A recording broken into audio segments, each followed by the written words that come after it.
প্রমাণ দেখতে চান? এই ইনফ্লুয়েন্সার যারা যারা আছে বিভিন্ন টাইমে দেশের বড় বড় দুর্নীতিবাজ এবং প্রত্যেকের সাথে অ্যালাইন্ড হয়ে তাদেরকে প্রমোট করার কাজ করে। এবং ইনফ্লুয়েন্সাররা বর্তমানে এরা মনে করে কি এরা একটা সার্কেল, এবং আমরা এইভাবে অন্যায়কে প্রমোট করে বেড়াবো। তাদেরকে ইয়তদের কাজ এইটা না। ইনফ্লুয়েন্সার যারা আছে তারা কিন্তু রাফসানকে সমর্থন দিয়েছে, আপনি জানেন কিনা জানি না।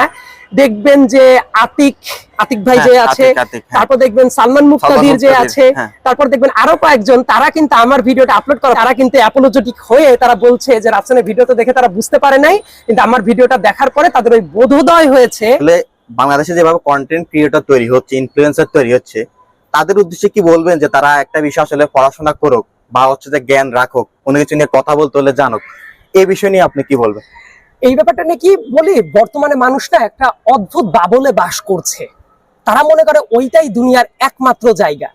খেয়াল করে দেখবেন হঠাৎ করে মানুষের সোশ্যাল মিডিয়ার পর ডিপেন্ডেন্সি অনেক পরিমাণে বেড়ে গেছে, এবং মানুষ এইটাকেই অন্য সব কাজকর্ম বাদ দিয়ে এইটার পরে সবাই ঝুঁকে পড়ছে। এবং দেখবেন আই হেট জেনারেশন একটা তৈরি হচ্ছে, যে আমাদের দেশ নিয়ে মাথা ব্যথা নাই। একটা গরিব মানুষের কোথায় কি হচ্ছে আমাদের মাথা ব্যথা নাই। একটা মানুষ দেশের ইকোনমি ধসে যাচ্ছে আমাদের মাথা ব্যথা নাই। একটা দেশের গণতন্ত্র আছে কিনা, একটা মানুষের বাক স্বাধীনতা আছে কিনা, সেই ব্যাপারগুলো নিয়ে মাথা মারামারি নাই। আমরা ভালো থাকলেই হয়ে গেল। এই নিজে ভালো থাকতে থাকতে দেশটা যে রসাতলে যাচ্ছে এই ব্যাপারটা নিয়ে কারোই মাথা ব্যথা নাই। সো আমি যেটা বলার চেষ্টা করবো, যারা এই ধরনের ইনফ্লুয়েন্সার আছেন তাদের একটা দায়িত্ব আছে। যাদের কথা মানুষ শুনে, যাদের কথা মানুষ দেখে, তাদের একটা দায়বদ্ধতার জায়গা আছে। সেই দায়বদ্ধতার জায়গাটা কি? পাওয়ারকে চ্যালেঞ্জ করা। যারা খারাপ তাদেরকে প্রশ্ন করার দায়িত্ব হলো ইয়তকে।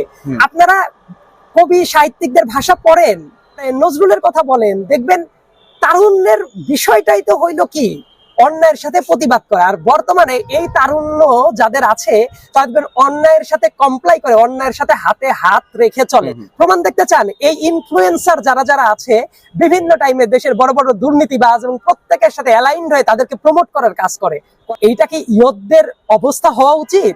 এবং ইয়তদের অবস্থা হওয়া উচিত কি দল মত নির্বিশেষে মানুষের কল্যাণের জন্য কথা বলা। সেটা তো করছে না। বরং আমি প্রত্যেককে যাদের পরে সোশ্যাল রেসপন্সিবিলিটি গুলো আছে তাদেরকে আমি বলবো, যেটা দেশটাকে চিনুন, দেশের মানুষের কথা বলুন। শুধুমাত্র একটা বাবলে থেকে একটা খুবই ক্ষীণ একটা জিনিস যে আমি ভালো থাকতে চাই, এই ব্যাপারটার ভেতরে সার্থকতা নাই।